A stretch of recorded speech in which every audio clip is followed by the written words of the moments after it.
Need to connect your phone or computer to your HP Laserjet 108W printer, but don't know the network details? The easiest way is to print a network configuration report. This report contains all the key Wi-Fi information, like your printer's IP address and signal strength. Let's get started.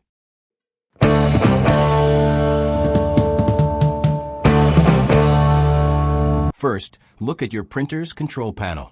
You'll see a few buttons and LED lights. Find the Resume Cancel button, which is marked with a curved arrow symbol. Make sure your printer powered on. Now press and hold this button for about 10 seconds. Keep holding it even if the lights start blinking. After about 10 seconds, you'll see the printer lights blink and the printer will start to work. Release the button. Your HP Laserjet 108W will now print the network configuration report. This report is your wireless cheat sheet. You can now find essential information like your printer's IP address, Wi-Fi key, WPS pin, Wi-Fi SSID, and other printer details. And that's it. A quick and simple way to get all the Wi-Fi info for your HP Laserjet 108W. If you found this video helpful, don't forget to like, share, and subscribe channel to get more printer guides. Thanks for watching.